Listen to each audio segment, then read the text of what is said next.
Assoiffé mon cœur d'une ruche de miel amer. Jorge Tafur Garcia. Bonjour. Ce haïku dans votre langue, vous le direz comment et vous nous l'expliquerez comment? Bonjour.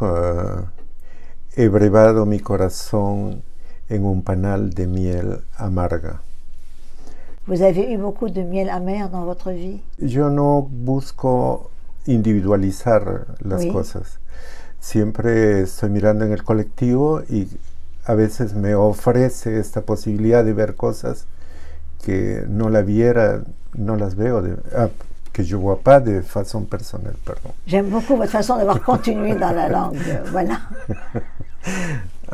Jorge, vous êtes peintre. Oui. Vous faites de la peinture, vous peignez beaucoup, en même temps vous faites des poèmes. Ce prénom et ce nom, de quel écho viennent-ils? Ça vient du fait qu'à l'époque de mon père, en 1956, les parents ils regardaient les calendriers pour choisir le nom de ses enfants. Et mon père, c'était le jour de Saint-Jean. Et mon père, il ne voulait pas me donner le nom de Jean parce qu'il trouvait que tout le monde s'appelait Jean. C'est pour ça qu'il a commencé par J, mais ça vient de Georges. Et après, Humberto s'appelait le témoin que mon père avait loué à la mairie pour signer comme témoin de mon acte de naissance. Et rien d'extraordinaire, je pense. Mais dans ce prénom et dans ce nom, puisqu'ils viennent d'ailleurs et qu'on est ici, quel écho il y a pour vous? Quand vous entendez Jorge au lieu de Georges, vous sentez quoi? En effet, je pense que la vie elle est composée de cycles. Oui. Et ce premier cycle de Jorge, c'est resté au Pérou. Ici, ça a commencé un nouveau cycle avec Georges. Et finalement, avec le couple que je fais avec un des communes, ça a commencé Coquito. C'est comme une troisième naissance pour moi. Ce sont des cycles. C'est joli. Espero. En tout cas, ça me fait plaisir, ça me fait rayonner. Le Pérou, si je vous dis le Pérou, qu'est-ce que ça représente pour vous? Chacun a une représentation de... Oui, le Pérou, c'est plus ou moins mon axe corporel. Oui. Je ne peux pas exister, je ne peux pas me mobiliser si je ne porte pas le Pérou. Ça me fait penser à cette histoire de l'homme de la Pampa, de Guanamiro, le personnage de Jules Supervielle, qui arrive à Paris avec son volcan sur les épaules et se balade pour tous les rues de Paris avec son volcan et en train de vendre son volcan. Ça veut dire ce contraste. À Paris, on a la Tour Eiffel et Guanamiro, il arrive avec sa propre Tour Eiffel. C'est plus ou moins ça. Et pour moi, le Pérou, il est toujours sur mes épaules. C'est votre Tour Eiffel. C'est ma Tour Eiffel, oui. C'est bien. Comme on l'a dit, vous êtes donc, vous peignez énormément. Et j'ai vu ces toiles. Des couleurs magnifiques, des couleurs aussi comme des taches. Comme des pinceaux qui se sont entrechoqués. Qu'est-ce qu'il y a dans votre couleur, dans la couleur du peintre que vous êtes? En effet, c'est une espèce de geste totémique. Oui. Nous, on définit plus ou moins la nature comme on le donne à la nature un esprit divin, on lui donne des particularités qui sont ancrées dans l'existence sud-américaine, surtout pour les communautés indigènes. Oui. Et pour moi, c'est ça, c'est une espèce... Faire une toile, c'est une espèce de rituel, et cette façon de mélanger, d'entrecroiser les couleurs, c'est aussi pour partager cette émotion, cette vibration qui fait vivre l'émotion. Vous avez aussi beaucoup de traits parfois. Oui, si, c'est très important. Pour moi, la ligne, la curve, c'est très important parce que ça va définir pas seulement le mouvement, la dynamique, c'est aussi la poésie, la tendresse, sur les sentiments. Oui, sur les sentiments. Émotions. C'est ça Je fais beaucoup d'étoiles qui si elle doit être partagée, ça doit être partagé par ces émotions qui ne sont pas bloquées, qui sont fluides, qui sont lumineuses et qui gardent, qui transmettent un espoir. C'est ça. Dans votre façon de peindre, il y a aussi quelque part un exil. Et je pense que l'exil, il est permanent chez l'être humain. Oui. Je pense au moment qu'on est coupé de les cordons ombilicaux, on est déjà dans cet exil. Et souvent, je dis que la vie, c'est un voyage et que nous sommes des touristes. C'est plus ou moins ça. Soit on est des touristes malheureux ou des touristes heureux. C'est plus ou moins ça. Et je crois que dans les couleurs que je travaille, il y a toute cette manifestation. Il n'y en a pas beaucoup de présence du noir en tel que noir. Ce sont des couleurs qui sont assez joyeuses, parce que je trouve que quand on vient à cette vie, on sort du noir et on arrive à voir la couleur, et quand on part de la vie, on part aussi vers le noir. Et alors la vie ne sera que plein de couleurs. Et je crois que même si on a la couleur, on est dans l'exil aussi, parce qu'on n'est pas dans cette matrice du noir qui nous a donné la vie et à laquelle nous serons répartis aussi. Vous avez une série de peintures qui s'appelle, je crois, texture immersive. Oui. Pourquoi immersive? Et en effet, les textures immersives, c'est par rapport à toutes les étapes que je fais en peinture. Je travaillais beaucoup sur les vides. Oui. Sur les vides, parce que je voulais voir une relation entre les vides et l'inexistence. Et je trouvais qu'à Paris, il y avait une signification intéressante du fait que les coins de rue, ils sont arrondis. Oui. Et il n'y en a pas cet angle de rue. Oui. Et dans cet angle de rue, les vides qu'il y avait entre l'angle et les arrondis, je trouvais qu'il y avait une espèce d'inexistence. Et je voulais remplir cette vide avec quelque chose qui puisse avoir une signification divine. En tout cas, un espace qui soit le dépôt de tous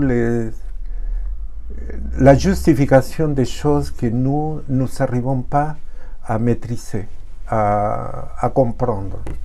Et c'est à ça que je fais allusion dans mon travail.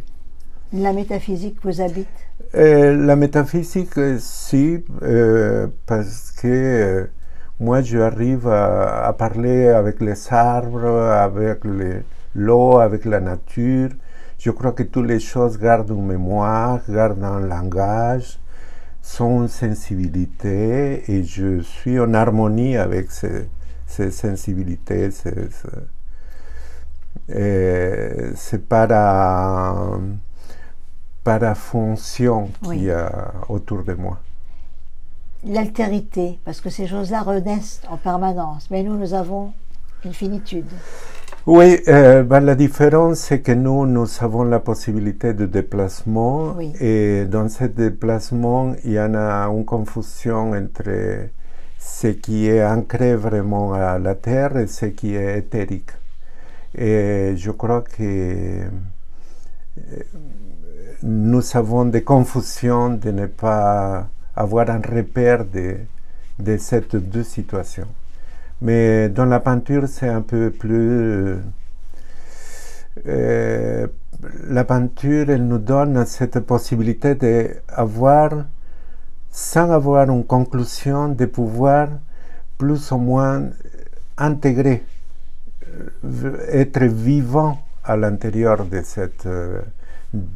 cette situation éthérique et terrienne. Et les limites d'une toile vous dérangent? Ben non, non, non, je crois Vous allez en que... profondeur? Si, en effet, pour moi, je participe avec des échanges. Justement, c'est pour ça que je suis revenu à l'art conceptuel pour revisiter mes anciens registres, parce que je crois que les gens, ils peuvent continuer. Si les gens, ils participent pas de la toile n'a pas de sens. Elle est morte. Alors, je cherche pas seulement à casser, à déconstruire l'imaginaire, la sensualité banale de ceux qui regardent la toile, pour vraiment l'aider à déconstruire ce qui l'empêche de regarder mieux et pour renaître avec d'autres images, d'autres visions. Donc celui qui regarde ou celui qui va acquérir la toile, c'est une toile augmentée en quelque sorte de son regard à lui. Oui, et je crois que tous les êtres humains, ils ont cette possibilité, mais sont les stéréotypes, les conventions, Qui crée les barrages. Oui, qui fait un voilage et qui nous empêche de voir la profondeur des choses. Nous n'avons pas appris à être comme des totems. Non, on n'a pas appris. Et c'est déjà, les totems, ça sert à déconstruire. Oui, justement. C'est pour ça qu'entre couche et couche, on a la possibilité de faire tous ces schémas de transmission qui a été donné du départ de la vie et redescendre aussi pour voir où est-ce que va se terminer la vie. Dans chacun de nous, que ce soit dans une chanson, dans son écriture, ou même je dirais dans sa gestuelle, et plus c'est les artistes, il y a comme un refrain qui revient en permanence. Quel est le refrain de Jorge Tafur Garcia? Un refrain, c'est on ne meurt pas pour les choses qu'on mange, qu'on introduit dans notre ventre par la bouche. C'est pour les choses qui sortent par la bouche. Donc votre refrain, c'est ça qui nous tue. Voilà. Plus que les poissons ou qu'autre chose. Ce sont les choses qui sortent, qui nous tuent, pas les choses qui rentrent. Donc tout ce que nous nourrit ne nous tue pas. C'est tout ce qu'on rejette qui nous tue. Ouais. Qu'est-ce que vous dites en peinture que vous ne dites pas en parole? Qu'est-ce que je dis pas, par exemple, je ne demande pas de ne pas souffrir, par exemple. Oui. De ne pas contrôler, Oui. de ne pas contrôler les choses, de laisser les places aux choses aussi, que les choses doivent respirer, doivent prendre son temps, doivent prendre son espace. C'est ça que je ne peux pas dire directement. Je le dis en peinture, mais je ne le dis pas directement. Parce qu'on a tendance à contrôler, suivant, je me demande, quand il y a une chose qui me donne une émotion, je me demande si ça vient vraiment d'un travail qui a légitimité, ou si ça vient de part de mon ego pour attirer quelque chose. Et je regarde autour de moi qu'est-ce qui est en train de se passer. Quelle est la scène capitale qui s'est jouée pour vous? Cette scène capitale qui peut-être vous a le plus touché dans votre vie? La scène capitale, la prison. J'étais emprisonné très jeune pour des raisons que je n'ai jamais arrivé à comprendre, la justice non plus. Mais c'était comme ça, c'était un accident politique, d'un choix que j'avais fait d'assumer un poste pour lequel je n'étais pas préparé. Je l'ai bien fait, pour le faire bien, ça m'a mis en prison. C'est terrible cette injustice. Ça, oui, c'était terrible, mais dans notre pays, on est plus ou moins habitué à voir Bien sûr, pour moi c'était terrible parce que c'était quand j'avais l'âge de 18 ans et c'était un peu difficile de faire comprendre à ma famille, à tout le monde qui ont été terrorisés de voir que quelqu'un de la famille est en prison. Et c'est les institutions qui m'ont sauvé de ce traumatisme, de ne pas rester dans le traumatisme. J'ai eu un prix Amnesty International pour ma poésie, mon témoignage en prison. Et je me suis beaucoup engagé aussi avec, contrairement à ce qui fait tout le monde, de s'écarter de ce travail, je me suis engagé un peu plus dans le travail qui m'avait amené en prison. Et je suis devenu un activiste social. Je n'ai jamais milité dans un parti politique, mais c'était une expérience qui m'a marqué, mais en mon temps, ça m'a donné un peu plus d'énergie pour la suite. Depuis 50 ans de tout ça, je peux dire que on ne peut pas empêcher à quelqu'un d'aller en prison, de faire le chemin qu'il est destiné, parce que je crois que d'une façon ou d'une autre, ça va l'apprendre quelque chose. Moi, je pense que quand on gagne quelque chose, on la gagne, on est gagnant. Et quand on perd quelque chose, on ne perd pas, on gagne aussi une leçon. Ça, c'est la façon comme je regarde les choses aujourd'hui. J'ai su que vous avez fait Compostelle. Oui. Pourquoi Compostelle? Parce que c'était, pour moi, j'étais à Rocamadour plusieurs fois. Oui. Pour la rencontre des poètes francophones, j'étais invité par le président de poètes francophones, Edouard Munich.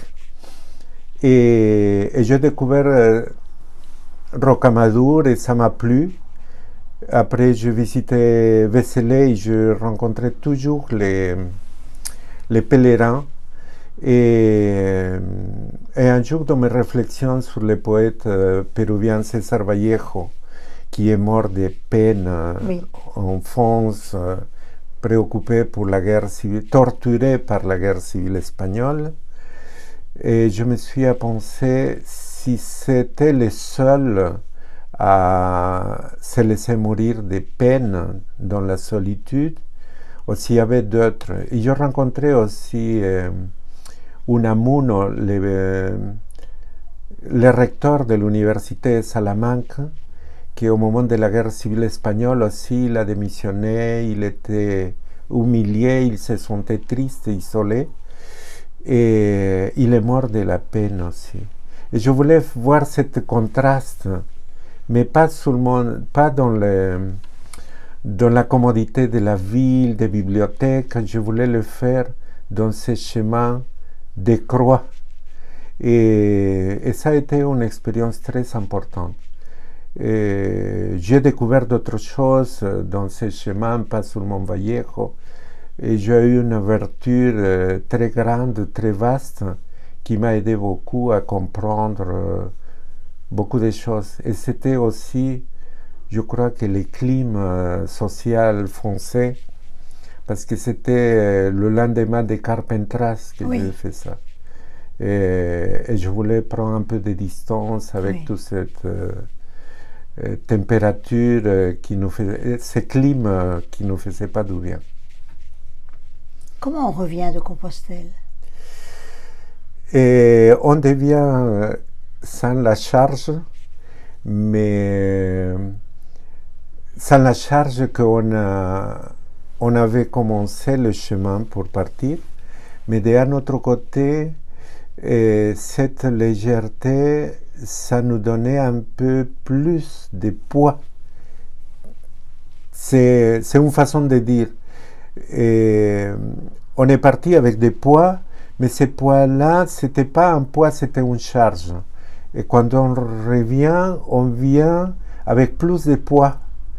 Et ce poids, c'est plutôt le fait qu'on a besoin de partager.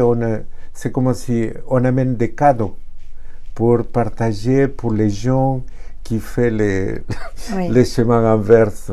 Et je crois que c'est très important de faire ce chemin de retour parce que ça nous donne la possibilité de sentir une vraie renaissance. Quels sont vos rêves, Jorge? Ben, mes rêves, c'est de voir vous et tout le monde heureux. J'aimerais bien voir les sourires dans la bouche de tout le monde. Oui, la vie en rose. C'est ça qui m'étonne toujours de pouvoir partager cette joie, cette lumière, et sentir la vibration des autres qui sont sûrs d'eux-mêmes, pas dans l'insécurité, la douleur, la souffrance, la peur, dans cette dualité. Si on est bien, on n'est pas sûr que ce bonheur, il est plein, il est à nous. Oui. C'est le fait qu'il soit fragile qui le rend encore plus beau. Oui. Et votre point de lucidité, parce que vous êtes lucide quand même. Si je crois pas, je pense pas que la lucidité elle existe. Je pense que c'est une espèce de on essaye de vivre dans un rêve vivant. Oui. Et cette lucidité, elle n'est pas vraiment intentionnelle. C'est une espèce de résultat de toutes nos actions. Et on se laisse fluir et c'est une espèce de canalisation. Ça vient par contraste. Quel est le moment où vous avez une apnée? Vous ne pouvez pas respirer. Le moment, c'est quand je sens quelqu'un qui est affamé, qui dort dans la rue. Quand je sens pas l'eau, surtout la mémoire de l'eau. Oui. Moi, je suis toujours en contact avec de l'eau parce que l'eau, elle a traversé tellement de montagnes, de territoires. Elle a une mémoire, une histoire à nous raconter. Et j'adore bien activer l'eau pour qu'elle prenne contact avec moi. C'est joli. Donc vous êtes un homme qui aimait le voyage de l'eau en quelque sorte. Pour vous, ça parle. Si. J'étais habité à Bellegarde sur Valserine. Oui.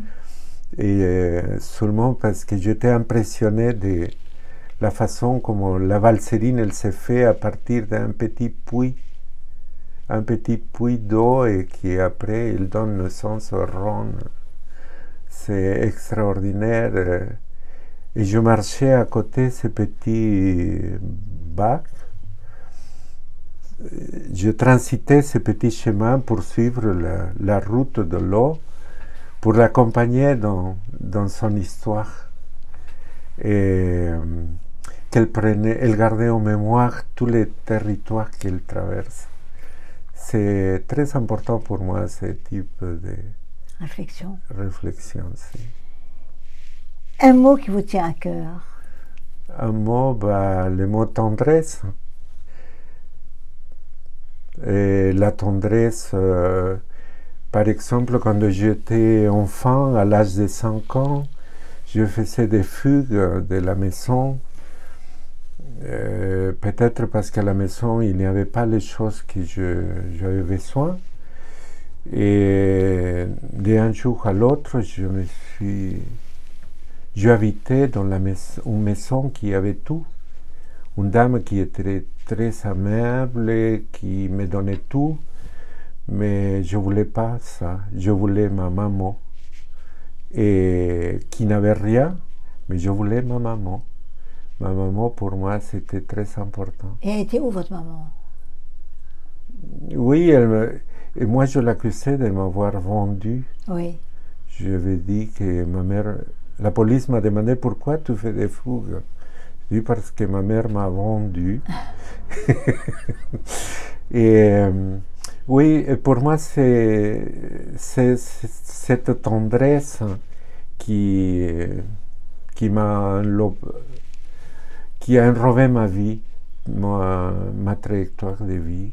Vous avez souffert d'abandon, bien que ce soit pour que vous alliez mieux, vous soyez mieux? En effet, je ne peux pas dire d'abandon parce que c'est moi-même qui a connu cette liberté de la rue quand j'étais petit. Après, je n'ai pas su supporter d'être enfermé. Oui. Et alors, quelque part, c'est moi qui étais déjà déraciné de la famille. Mais c'était volontaire. Oui. C'était volontaire. Je crois que vivre dans une famille, ça doit être terrible. Le contrôle des parents, le contrôle des sociétés, d'aller à l'école, commencer à 5 ans pour finir à 17 ans, 20 ans. Oui, c'est trop... Oui, c'est un tunnel. Non, ça c'est... Vous êtes comme l'eau libre. Oui, bien sûr, je pense que c'est ça. Je crois que c'est inutile, c'est nécessaire de martyriser, de terrifier la vie humaine avec ces systèmes et après travailler jusqu'à la fin de sa vie. Non, pour moi, ça sont des choses qui... Insupportables. Insupportables. Sont pas faits pour moi, en tout cas. En tout cas, j'ai eu beaucoup de plaisir à faire cette escale de Jeanne avec vous. Je serais restée des heures parce que, premièrement, la conversation est d'une grande profondeur et je vous remercie infiniment. Vos toiles que nous regarderons tout à l'heure sont aussi magnifiques. Mais avant de finir, est-ce que vous accepteriez de nous chanter une chanson dans votre langue? Oui. Matin. Je vais chanter une chanson qui n'est pas dans ma langue. Il y en a 2 chansons. Une chanson que c'est une espèce de slam, oui. qui est slam péruvien, oui. mais qui même les Péruviens ils ne comprennent pas. Et ça commence comme ça. Et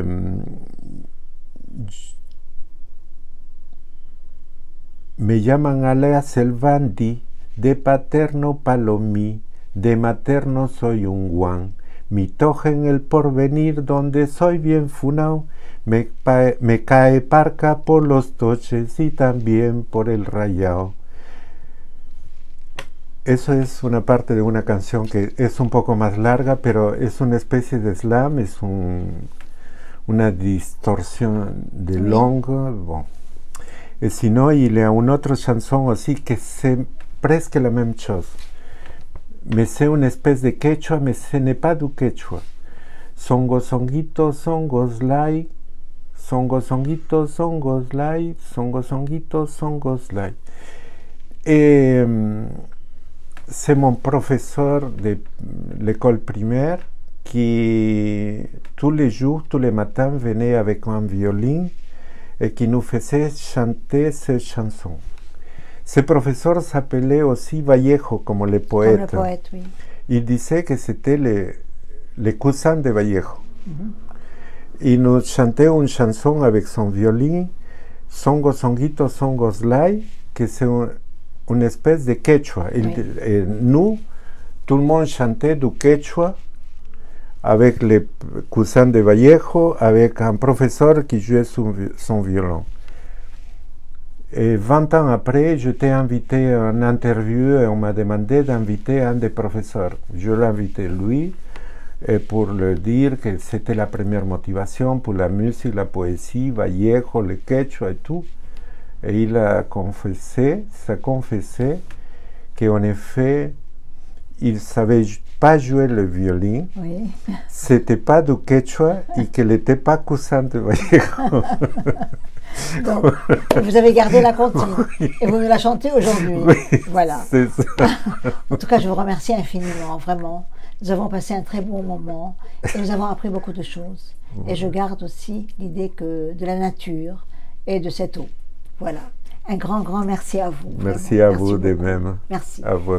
Nous étions à l'escale de Jeanne, donc, avec Jorge Tafur Garcia. Songos lai, songo songuito, songos lai, songo songuito, songos lai, songo songuito, songos lai. Songo songuito, songos lai, songo songuito, songos lai, songo songuito, songos lai. Voilà, c'est super. Merci beaucoup, beaucoup, beaucoup. Vraiment, c'est super, super. Merci, merci. Et j'ajoute que nous sommes chez vous. Donc, avec Anne de Conines, j'ai Anne de Conines aussi. Donc, et c'est magnifique, vraiment. Merci beaucoup.